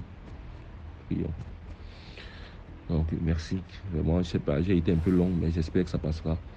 Donc, partagez, commentez et likez, s'il vous plaît, merci. Voilà, merci beaucoup pour l'histoire. Likez, commentez, partagez. Là, on va passer à la 8e histoire. Bonjour DMG, j'espère que tu te portes bien et que la communauté qui te suit également se porte aussi bien. Je viens par ce message, encore une fois, raconter une histoire mystique qui concerne mon défunt père. Alors l'histoire commence comme celle-là. Mon père, ayant eu 3 mariages, dont ma mère, la première, et après il a pris une seconde, et après la seconde, il a pris une troisième. Malheureusement pour lui, bon, la première s'avérait la femme la plus, c'est-à-dire, on dira comme une blanche, et qui apparemment ne connaissait pas, comme d'une manière générale, bien que aujourd'hui on sait que les blancs, ils sont même plus mystiques que certains d'entre nous, donc certains Africains aussi, non. Ils ont cette connaissance-là dans ce sens-là, mais peut-être pas ils ne possèdent peut-être pas de la même manière. Alors, la seconde femme étant aussi traditionnelle, qui pratiquait et a pratiqué certaines choses dans nos traditions africaines. Et après qu'il a eu des différends avec cette dernière, il a pris encore une troisième, toujours dans ce sens-là. Alors, qu'est-ce qui se passe? Un jour, il m'appelle, mon défunt père m'appelle que, bon, en fait, il doit aller chez une dame euh, où il devrait aller se faire une, une vision, mais la vision, c'est lui qui devrait la faire. Donc, par une initiation assez particulière, dont il faudrait manger certaines choses et puis après, bon, vous faites un voyage entre guillemets astral. Donc c'est comme ça comment dans, on y va et puis à partir d'une certaine heure, les cérémoniales commencent et tout et tout. Certaines étapes se font et afin de lui permettre de faire un voyage et voir ce qui ne va pas dans sa vie, etc., etc. Voilà comment dans son voyage, bon, éventuellement, en fait, quand vous faites ce voyage-là, vous êtes là, mais sans être là. C'est-à-dire, ce que vous voyez, les assistants, la plupart du temps, ne voient pas ça. C'est peut-être le maître ou le guide qui vous accompagne qui peut, à la limite, savoir vers où vous êtes ou bien à quel endroit vous êtes. Ou comment vous faites afin de voir toutes ces choses-là. Donc, c'est comme ça comment il est en départ. Donc, il y a d'abord un silence dans la pièce. Il y a il y a une musique assez particulière qu'on utilise afin de vous accompagner dans ce voyage-là et qui vous permet de transcender et d'aller voir plus loin ou même parce que ça a trois étapes, ça le passé, le présent et le futur. Alors, voilà, il se trouve qu'il est au point de départ, donc il commence à parler et raconter ce qu'il commence à voir. Bon, mais je vais vous épargner trop de détails, je donnerai juste l'essentiel. Voilà comment, en fait, il voit sa femme, donc sa troisième femme, qui dit, bon, je vois ma troisième femme, elle sait même où je suis en ce moment. Elle est en train de me guetter. C'est là où il s'adresse, je vais appeler sa femme euh, Anne.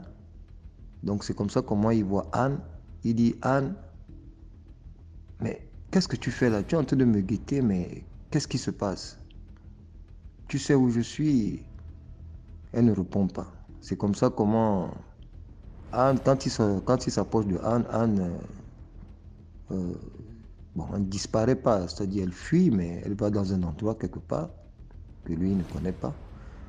Donc c'est probablement un camouflage qu'elle est en train de faire. Et c'est comme ça comment il découvre que Anne, quand il avait des rapports avec Anne, spirituellement, Anne prenait son sperme et mettait ça dans des boîtes.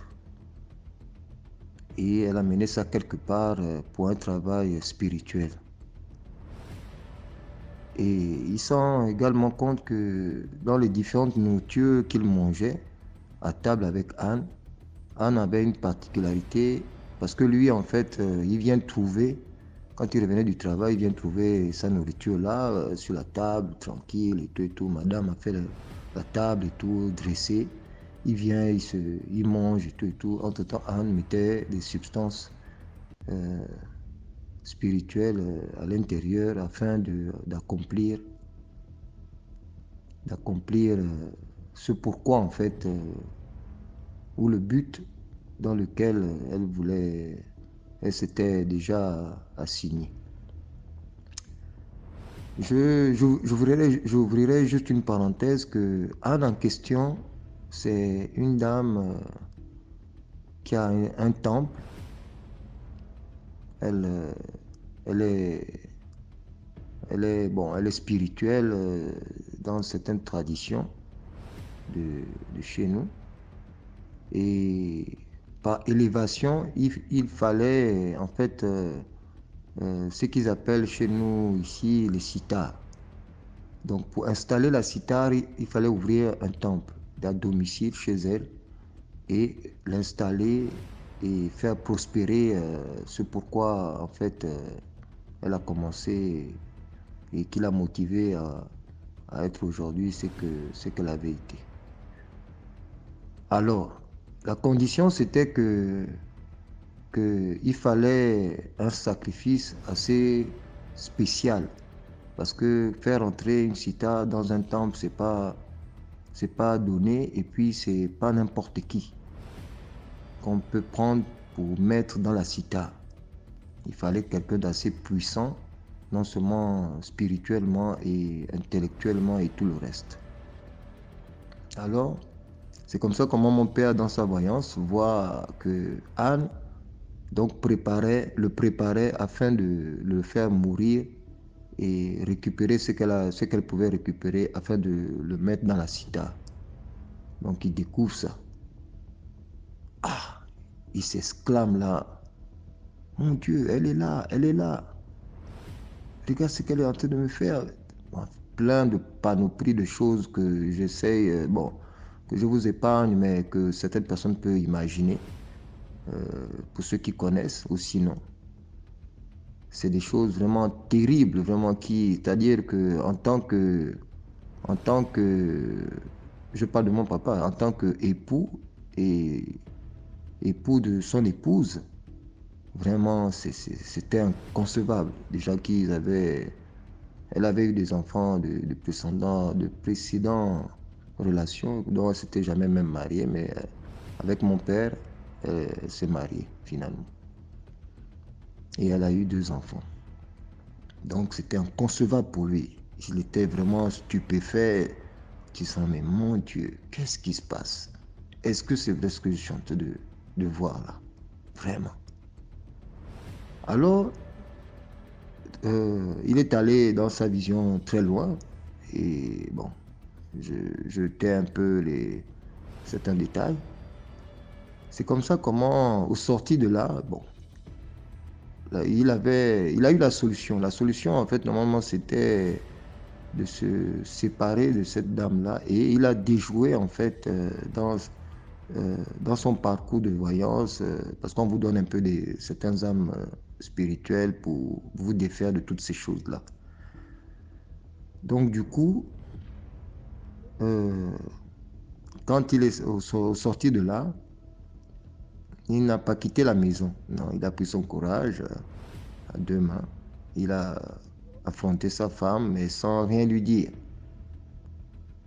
Et c'est comme ça comment, le moment venu de faire installer sa cita, le monsieur, normalement, était censé, donc mon papa était censé être là, dans ce cérémonial-là. Il paraît qu'il y avait plein de monde et tout, les gens sont arrivés de partout, de différents temples, même certains prêtres qui malheureusement sont même dedans. Ah, ça vraiment, que des choses vraiment incroyables. Et ce dernier, dont mon père n'a pas assisté ce jour-là à ces cérémoniales, bien que la femme avait insisté qu'il soit là, il faut qu'il soit là. Mais lui, il a déjoué, il avait déjà déjoué parce il savait ce qu'il fallait, on lui avait montré dans sa voyance ce qu'il fallait faire et comment déjouer ça encore davantage. Donc voilà comment le cérémonial se passe bien et tout. Elle installe sa cithare, etc. dans une grande pièce, vraiment comme, je sais même pas comment dire, même, vous voyez à peu près comment on fait une chambre américaine, donc assez grande comme ça. Et voilà quoi. Maintenant c'est fini. La cérémonie est terminée, le dimanche arrive, lundi, et la vie poursuit son cours. quelques mois plus tard, donc c'est-à-dire avant 6 mois ou 5 mois même d'ailleurs, la dame, son épouse, fait un AVC, un soi-disant AVC, parce que j'ai envie de dire ça comme ça. On l'amène à l'hôpital, voilà, elle a fait un malaise et tout, oh, vraiment ça ne va pas, et tout. Et voilà comment mon père m'informe de ça, sachant que j'étais là quand il a fait son voyage. Il me dit, bon, voilà, il y a, bon, chez nous, bon, souvent, les marates, on ne les appelle pas ta marate, non, on dit toujours ta mère. Ta mère, ah, elle a fait un malaise là, je suis même à l'hôpital et tout. J'ai dit, non, vous êtes dans quel hôpital? Il m'a donné le nom de l'hôpital, il m'a donné le nom de l'hôpital, je suis arrivé. Quand j'arrive, je la trouve là, je trouve mon père, je trouve une de ses filles, une des filles de la femme de mon père. Et voilà, le docteur arrive, un médecin arrivé et demandait à ce que quelqu'un se déplace pour aller récupérer les résultats. Bon, mon père et la fille de sa femme sont allés ensemble récupérer. Et il fallait que je lui donne, parce que la fille était en train de vouloir lui donner des yaourts en fait, lui faire un peu manger. C'est là où elle me propose que, s'il te plaît, frère, est-ce que tu peux pas m'aider là à lui donner ça en attendant que papa et moi on aille chercher les résultats et tout. Ah d'accord, ok, y a pas de souci. Je viens, elle avait les yeux ouverts, mais bon, on ne parlait pas vraiment.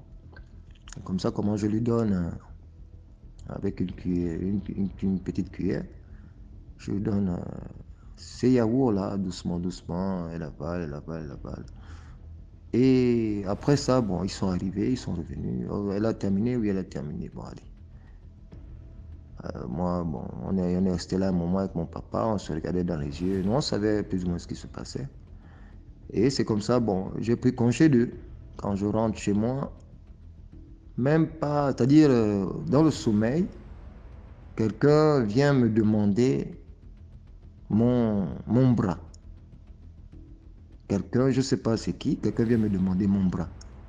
Oh, donne-nous ton bras là, parce que ton bras là ne devait pas faire ce que tu as fait là.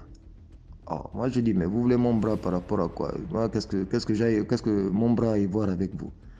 Donne-nous ton bras ou sinon toi-même là-bas. Je dis, moi je ne donne rien du tout. Et c'est comme ça comment le lendemain, je me réveille avec une douleur dans le bras, vraiment un point pas possible.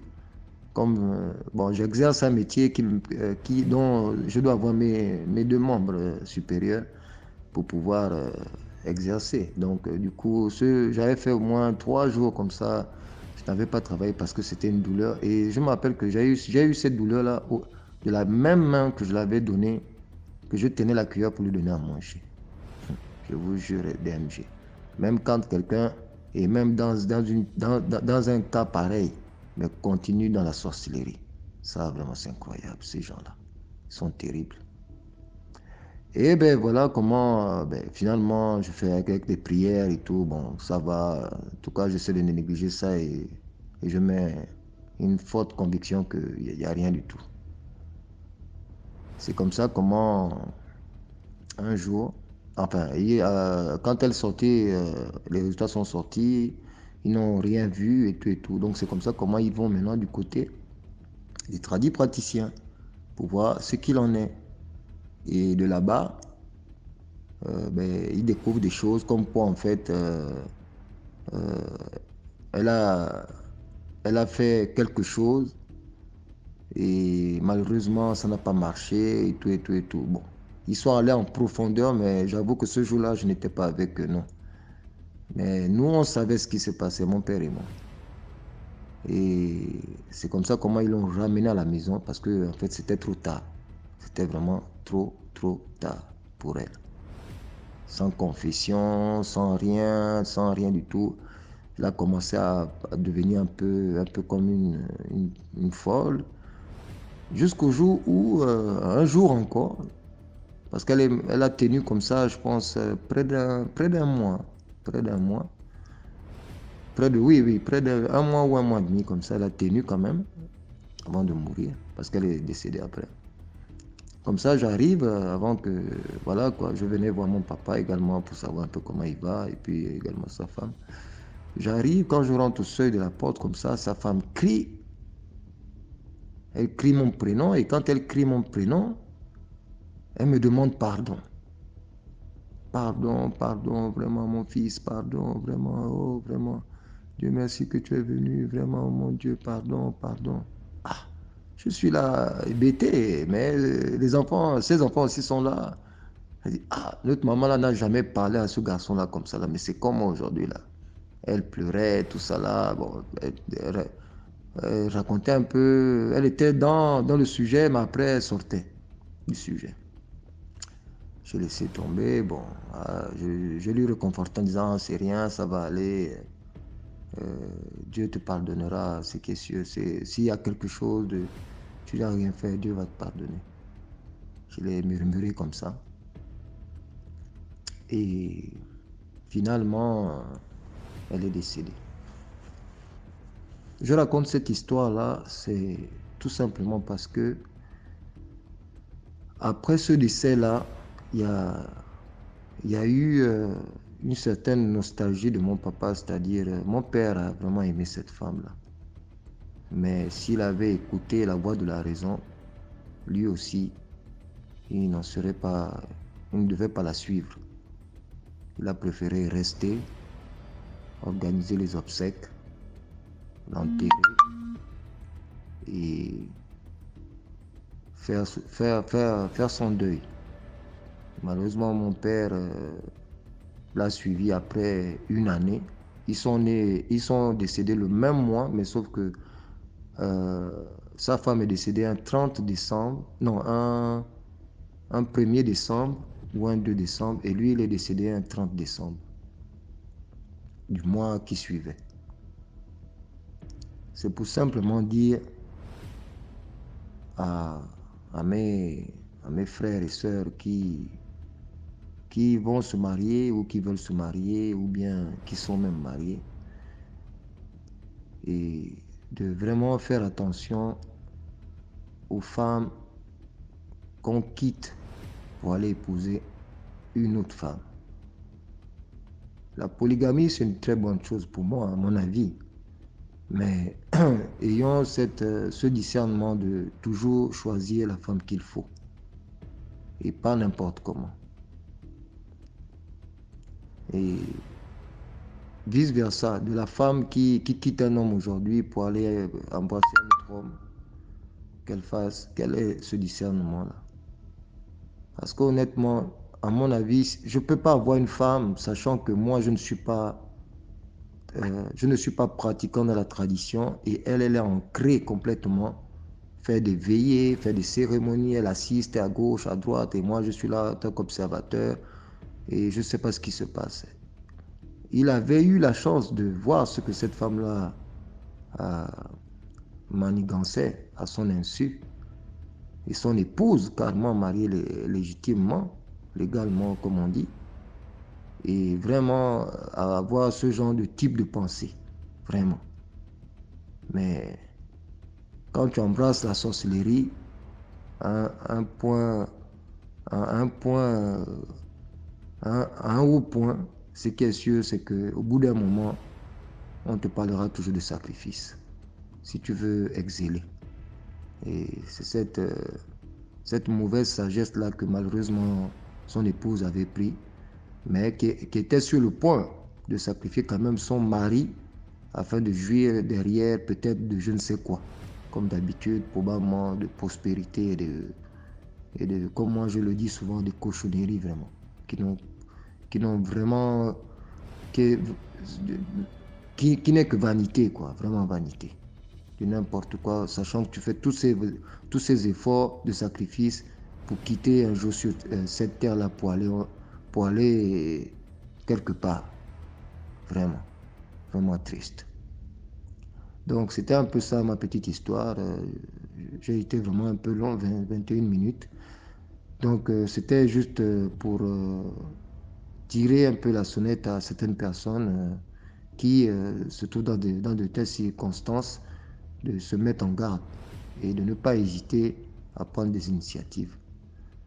Donc, je vous encourage encore davantage. Et je dis à tout le monde de liker, de partager et d'être fidèle et de faire attention. Merci, au revoir, ciao, ciao. Merci beaucoup pour l'histoire. Likez, commentez, partagez. N'oubliez pas de liker, s'il vous plaît. Maintenant, on passe à la 9e histoire. Bonjour DMG. Vraiment, merci. Merci infiniment pour l'ouverture d'esprit que tu nous donnes à travers ton concept. Merci, oh merci. Vraiment, si on n'a pas connaissance de ce genre d'histoire, on va avoir l'impression que ce sont des choses, des histoires, des racontats, mais ce sont des faits réels. En tout cas, ceux qui veulent croire, qu'ils croient, et ceux qui ne veulent pas croire aussi, c'est à leur risque et péril. Je ne manque aucune occasion d'écouter tes histoires. Tant que tu les posteras, je les écouterai. Vraiment, merci. C'est Dieu même qui t'a inspiré. Et j'apprécie aussi ton sens de l'humour. Ton sens de l'humour.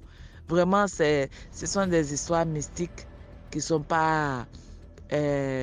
rendent pas la vie agréable, mais il faut qu'on en parle. Il faut qu'on en parle. Et je ne cesse de publier, de partager, de liker aussi pour que d'autres personnes, même quand je ne like pas, j'en parle, je raconte les histoires là aussi à d'autres personnes et je leur donne le numéro je sais pas, du compte DMGTV. Je leur dis, j'ai écouté une histoire sur telle chaîne, voilà, abonnez-vous, écoutez aussi. Ça va vous ouvrir l'esprit, ça va vous édifier, ça va vous permettre d'échapper à des choses. Parce que comme la Bible dit, mon peuple périt faute de connaissance. Quand on ne sait pas là, c'est là on tombe dans certaines choses. Et à travers tes histoires, on comprend qu'il n'y a pas de hasard. Il n'y a pas de hasard, il n'y a rien à prendre à la légère. Sinon, ça va être fatal. Vraiment. Aujourd'hui, j'ai tenu à appeler pour raconter une de mes nombreuses histoires. La première histoire que je vais te raconter, elle va prendre un peu...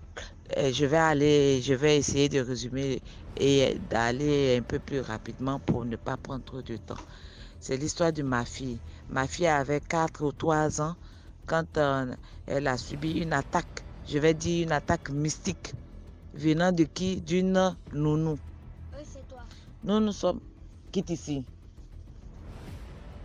Nous sommes dans une ville de l'intérieur et étant dans le besoin d'avoir une nounou, on nous a parlé d'une nounou du côté du père de ma fille à Abidjan. Nous sommes non loin d'Abidjan, dans une ville de l'intérieur. Et nous nous rendons, quand on a appris qu'il y avait une fille, nous nous sommes rendus dans sa famille à Bobo pour prendre la fille. Nous sommes entendus sur toutes les conditions et puis nous sommes venus avec la fille. Vraiment, elle était irréprochable. Tu n'avais pas besoin de lui dire fais ci, fais ça. Elle faisait son travail. C'était une grande fille. Elle faisait ce qu'elle avait à faire. Elle avait dans la vingtaine par là. Elle faisait ce qu'elle avait à faire sans que tu n'aies à venir, que tu n'aies à l'interpeller. C'est ainsi que un jour, la veille, elle fait la lessive et elle a mis à sécher. Ça n'a pas séché. Elle a enlevé le soir. Le lendemain, elle est en train de remettre sur la corde. Vous savez, les enfants, quand ils ont un habit préféré, dès qu'ils voient, ils veulent porter. C'est sale, c'est pas sale. Même quand c'est sale, dès que tu laves, ils voient ça sur la corde, ils disent, maman, c'est sec, ils veulent porter. C'est ainsi que ma fille avait un habit à capuche. Les habits, souvent, on fait à capuche et il y avait 2 oreilles de lapin sur la tête. Donc, elle porte, elle met sa capuche et puis les 2 oreilles de lapin sont suspendues. Elle aimait bien cet habit-là. Dès que la fille a mis à sécher, ma fille a enlevé l'habit, elle a porté. Je les entends se discuter là-bas. Donne, non, je ne veux pas, ça criait. Donc, un moment, ma fille m'appelle, maman, elle ne veut pas que je prenne mon habit. Donc, je dis, bon, faut la laisser, elle va prendre. Ah, tanti, c'est pas sec, je dis, c'est pas grave.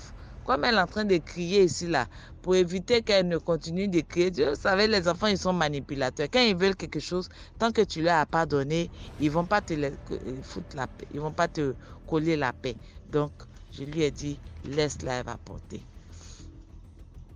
Mais c'est la bêtise que je n'aurais pas dû faire. La fille est rentrée dans une colère parce que je me dis que c'est elle qui s'est fâchée. Et qu'est-ce que sa colère a provoqué?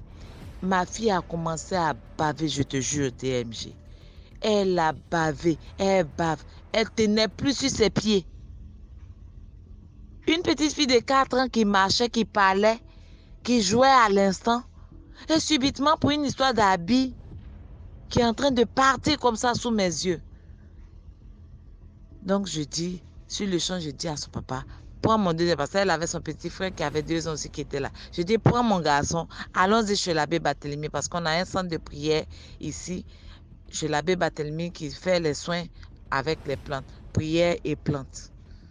Donc, on prend la petite, il traînait les pas, non, allons à l'hôpital. J'ai dit non, point d'hôpital ici. Ma fille n'était pas malade, elle ne chauffait pas, elle était bien portante quand elle voulait porter son habit. Elle jouait, elle gambadait ici. Et subitement, elle commence à baver, elle ne tient plus sur ses pieds, elle n'arrive pas à parler. Et tu me dis, allons à l'hôpital. Ça, ce n'est pas du ressort de l'hôpital. Ça, c'est du ressort de l'église. C'est du ressort de Dieu maintenant. Donc, on va chez l'abbé Barthélemy. Je le prends, je lui mets la pression. On prend nos clics et nos claques, nos enfants et tout ça. On va chez l'abbé Barthélemy. Dès qu'on arrive, la première personne qui nous trouve, ah, vous avez une servante à la maison. Je dis oui. Donc, il nous guide, on s'en va trouver, parce que l'abbé Barthélemy, il s'est fait vieux. Donc, il travaille, il a formé des personnes, des laïcs autour de lui, qui l'aident à ausculter les gens, et puis à leur prodiguer les soins, à leur recommander les soins qu'il faut. Donc, quand on est allé, on nous a montré la plante qu'il fallait pour le traitement de la petite, et on a dit d'aller à la salle de soins, et on nous donnait le reste du nécessaire à acheter. Donc, nous sommes allés. On nous a fait la prescription et nous sommes allés au marché. Il faut dire qu'ici, il y a un marché où on vend des plantes, des feuilles pour des soins, des canaries et qu'on sort, les encens, tout ça. Donc, on est allé, on a trouvé l'étalage en question, on a montré l'extrait de la plante qu'on nous avait donné au centre de l'abbé Barthélemy. Et puis, nous ont servi la plante. On est venu, on a fait les premiers soins là-bas, sur place, dans le centre de l'abbé Barthélemy. Et puis, par la suite, comme nous, c'est un centre où les gens peuvent rester pour se soigner. Mais comme nous, on vivait dans la localité, ils ne nous ont pas gardés dans le centre. On nous a dit, bon, vous pouvez partir à la maison, vous continuez le traitement et puis vous priez aussi. Donc, on est allé continuer le traitement, acheter d'autres plantes pour faire le traitement selon le nombre de jours qui nous avait été préconisé. Et puis, on a continué. Mais entre-temps, je disais au papa de ma fille que je ne veux plus que cette fille reste un seul instant ici encore.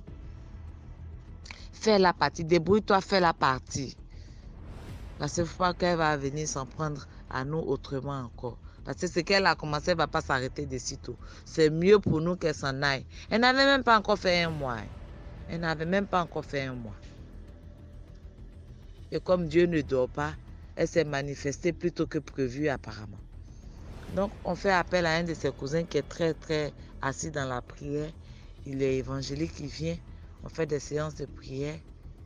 Quand eux, ils prient, les évangéliques et les catholiques n'ont pas la même façon de prier. Donc, quand eux, ils prient, moi aussi, je fais pour moi ma bougie, mon chapelet. Il me dit, mais tu fais quoi? Il dit, mon frère, fais pour toi, je fais pour moi. Et il y a la seule chose sur la terre que je sais que ça ne nuit pas, c'est l'excès de prière. Donc, peu importe la manière dont tu pries, si c'est le même Dieu que nous prions, chacun le prie à sa façon, avec mes accessoires, ma bougie, mon chapelet. Toi aussi, tu estimes que c'est la Bible ou bien je ne sais pas, autre chose. Donc, tu prends, moi je prends, et puis on bombarde ensemble. Qu'il faut laisser ça. Donc, on a prié, prié, prié, prié. Et arrivé un moment, il est allé vers la fille pour la questionner. Il la questionne, elle ne répond pas, il a commencé à l'acculer, à lui mettre la pression. C'est là maintenant, elle a commencé à avouer qu'on l'a envoyée. En ce moment-là, le père de ma fille avait commencé à avoir des problèmes d'yeux. Que oui, elle aurait mis les yeux du père de ma fille dans un canari. C'est ça qui fait qu'il a des problèmes d'yeux. Commençait à faire des confessions pas possibles. J'ai dit, bon, moi, tout ça, confession ou pas confession, elle n'a qu'à partir de chez moi. Qu'à partir de chez moi. C'est tout ce que je sais. Donc, elle est partie, on a continué les soins avec les plantes Et par la grâce de Dieu, ma fille a retrouvé sa santé. Elle n'a plus jamais eu ce genre de crise jusqu'à aujourd'hui. Voilà, donc c'était ma petite histoire. La moralité, le conseil que je tire de cela, ne soyez pas omnibulés par les filles de ménage. Organisez-vous. Organisez-vous. C'est vrai, souvent quand les enfants sont petits, on a besoin d'aide. Mais de nos jours, là, c'est difficile. C'est difficile. Quand elles ne viennent pas pour vous anéantir, elles viennent pour initier vos enfants. Ou bien, vraiment, elles viennent toujours pour chercher quelque chose, pour la plupart. Sur 100 filles, il y a peut-être 99 qui viennent pour chercher quelque chose. Il y a une qui vient pour travailler honnêtement. Donc vraiment, celles qui sont encore omnibulées par cette histoire de filles de ménage, vraiment, moi, il y a longtemps, j'ai enlevé mon pied dans cette affaire-là. Je m'organise avec mes enfants. Je me gère. Vraiment, tu t'achètes un frigo. Le conseil que je tire, la leçon que je tire de cela, les filles de ménage, il faut faire attention à elles. Quelle que soit la manière dont tu les traites, quand elles viennent pour une mission, elles sont là pour leur mission. Donc vraiment, c'est la prière, c'est Dieu seul qui peut nous préserver. Mais là où on peut faire attention, on peut prendre nos dispositions, prenons nos dispositions pour être prudents et prudentes. Merci encore une fois DMG. Je vais vous balancer d'autres histoires encore. Merci beaucoup pour l'histoire. Là, on passe à la 10e et dernière histoire. Bonjour DMG, j'espère que tu vas bien. C'est juste une histoire que j'ai vécue, que je veux raconter ici pour sensibiliser tout le monde quand même à donner sa vie à Dieu. C'est très important. Cette histoire-là, j'étais encore jeune, je vivais en famille avec mes soeurs, maman, papa. On est en Côte d'Ivoire, on habite à la Riviera 2. Et puis, ma petite soeur, il se trouvait qu'elle était malade. Donc, j'allais au marché quand maman m'a demandé de l'accompagner, lui faire la piqûre. Et puis, au retour, j'allais faire le marché. Et donc, j'ai accompagné la petite faire le marché. Mais il se trouve que quand on a allé, la piqûre que le monsieur lui faisait, le sang remontait dans la seringue. Donc, je dis au monsieur, mais regardez ce que vous faites là. Il dit non, voilà, je dis, bon, laissez là. Quand sa maman même va venir là, avec elle, vous allez lui faire ça. Et j'ai récupéré ma petite soeur, on est allé au marché. Et je vais notifier que ma petite soeur, moi, il y a juste un an d'écart. Donc, on a fini le marché d'Anono à la Riviera là. Et en rentrant, en face de ce marché-là, il y a un cimetière. Donc, il y a des vendeurs en face du cimetière et tout. Et il se trouve qu'il y a une vendeuse qui était assise là. Et moi, en rigolant, hein, c'est juste en rigolant, j'ai dit à ma petite soeur, mais regarde, celle-là, la dame qui est assise là, si on te dit que c'est une revenante, qu'est-ce que tu vas dire? Et puis on s'est mis à rigoler. Bon, on a laissé tomber, on est rentré à la maison. Et j'étais en train de préparer le foutou, banane. Quand on est rentré, donc c'était beaucoup, je pilais, j'étais assise contre le mur. Je tenais dos au mur. Et à un moment, je me suis levée, histoire de me tirer un peu, puis revenir terminer. Et puis j'ai vu un magouya. Mais un vilain magouya DMG, le magouya est vilain. Il était de mon dos. Puis j'ai appelé papa. Je dis, papa, viens voir le magouya, viens voir le magouya. Papa est venu. Je dis, ah, si le magouya là, on ne l'enlève pas là, moi je ne peux pas terminer la nourriture là, parce que je n'ai jamais vu un magouya froissé, vilain, mais vraiment vilain. Donc papa a pris un balai et il a tapé le magouya, il l'a foutu dehors. On avait une petite chaîne à la maison là. Donc papa a appelé la chaîne, viens manger le magouya. Et puis je dis non. Mes soeurs m'ont dit non, comment tu peux dire à la chaîne de manger le magouya? Laisse le magouya partout, on a fermé la porte, on a mangé et tout. Jusqu'au soir, on allait se coucher. Et quand nous, on était couchés, moi j'étais dans le lit avec ma petite soeur. Et puis soudainement, elle a fermé les yeux. Elle a commencé à réciter tous les versets de la Bible. J'en ai les exemplaires. Éphésiens 6, 1, enfants, obéissez à vos parents. C'est ainsi que. Mais elle a les yeux fermés. Elle récite. Matthieu, tant. Elle récite le verset. Donc j'ai eu peur. Je l'ai regardé. Je suis allé appeler maman. Maman, viens voir ce qu'elle est en train de faire. Maman a dit ne la réveillez pas, laissez-la. Quand elle a fini de faire ça, elle a ouvert ses yeux. Elle a commencé à danser la danse de chez nous. Moi, je suis bêtée. Elle a commencé à danser la loupoula. Elle dansait la danse de chez nous. Elle dansait. On la regardait.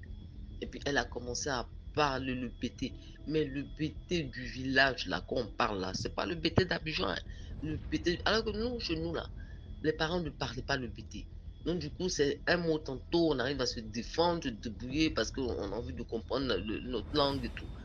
Mais la petite a commencé à parler le BT même du village. On la regardait.